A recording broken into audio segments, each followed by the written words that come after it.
Have you ever wondered why dinosaurs, these magnificent creatures that once roamed our planet, aren't mentioned in the Bible? It's a question that has puzzled many people, both believers and skeptics alike.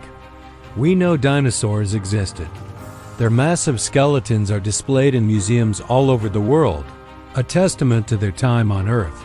So, where do they fit into the biblical narrative, specifically the creation story in Genesis? Let's dive into this fascinating mystery. First, it's important to remember that the Bible isn't a comprehensive zoology textbook. The creation account in Genesis lists animals in broad categories like creatures of the sea, birds of the air, and livestock, creatures that move along the ground, and wild animals. It doesn't list every single species. Think about it, if the Bible had to name every animal, it would be an impossibly long book.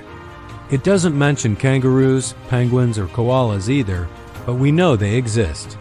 The purpose of Genesis was to convey theological truths about God as the Creator, not to provide a complete biological catalog.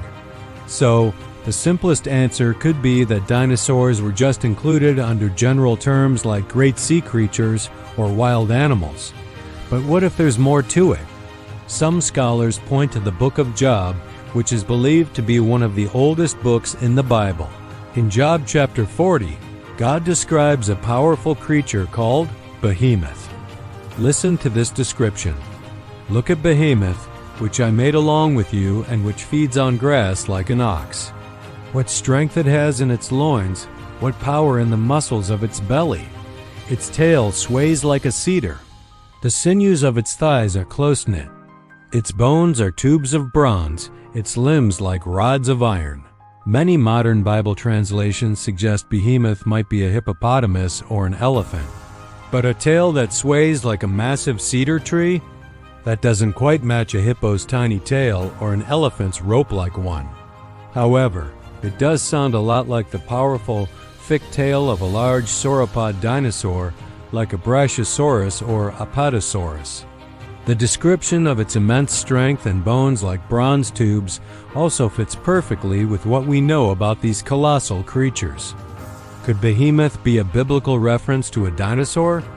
Then, in the very next chapter, Job 41, God describes another fearsome creature, Leviathan. This creature is described as a mighty sea monster with scales like a shield, terrifying teeth, and the ability to breathe fire or smoke. Its breath sets coals ablaze and flames dart from its mouth. Again, some suggest this could be a crocodile, but the description goes far beyond any known crocodile.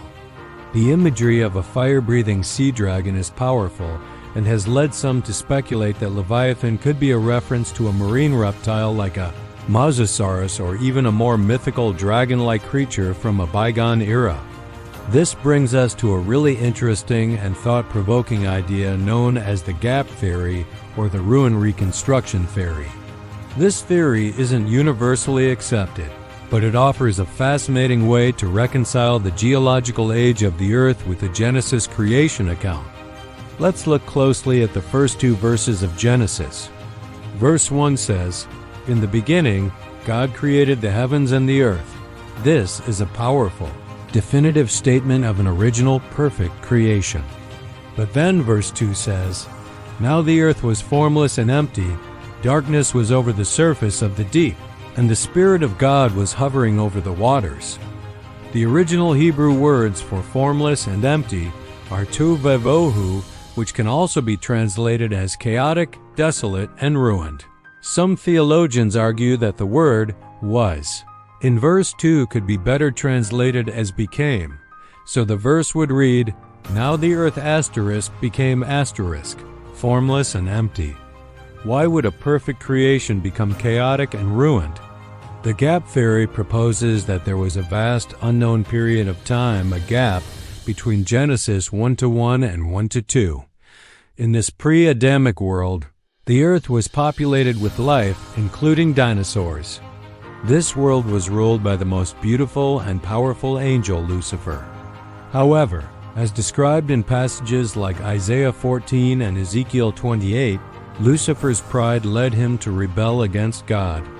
He wanted to be like the Most High. This rebellion resulted in a catastrophic judgment from God that destroyed the original Earth, wiping out its inhabitants, including the dinosaurs, and plunging the planet into a state of chaos and darkness. This massive flood of judgment would explain the fossil record we find today, billions of creatures buried in sedimentary rock layers all over the globe. The Earth became Tohu Vavohu, formless and empty. What we then read from Genesis 1-3 onwards is not the original creation of the universe, but a recreation or restoration of the earth over a period of 6 days, preparing it for God's new centerpiece of creation, humanity. God said, "Let there be light," and began to restore order, separate the waters, and bring forth new life, culminating in the creation of Adam and Eve in his own image. This theory suggests that the dinosaurs belonged to that first age, Lucifer's age, which was destroyed before the world of Adam and Eve began. This would explain why they aren't mentioned alongside the animals of our current world. They were part of a different, forgotten chapter of Earth's history.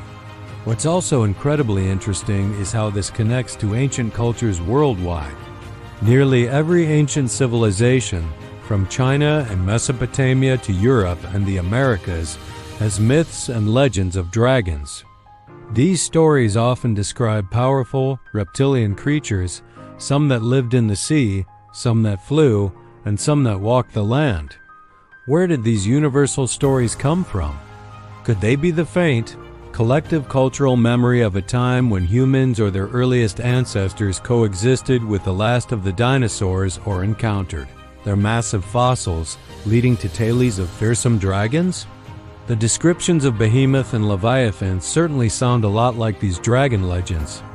So, according to the gap theory, the age of dinosaurs was the age of Lucifer's kingdom before his fall.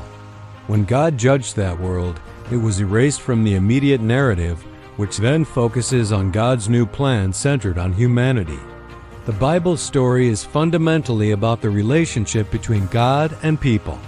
It's the story of our creation, our fall from grace, and God's incredible plan of redemption through Jesus Christ. The story isn't about dinosaurs because they were part of a previous world that ended in judgment. The story that matters for us, the story Genesis wants to tell, begins with God's restoration of the earth and his creation of a family with whom he could have a loving relationship. Whether you accept the gap theory or prefer a different interpretation, it's a powerful reminder of the depth and complexity of the biblical text. It shows that faith and science don't have to be enemies. There are ways to see how the ancient story of the Bible can align with the ancient history of our planet. Ultimately, the central message remains the same. The Bible tells us of a loving Creator who, despite rebellion and ruin, had a plan to redeem and restore. The focus is on God's incredible love for humanity, a love so great that he would prepare a world for us and, ultimately, make a way for us to be with him forever. The story of the dinosaurs, while fascinating, is a prelude to the main event, you and me and God's unwavering love for us.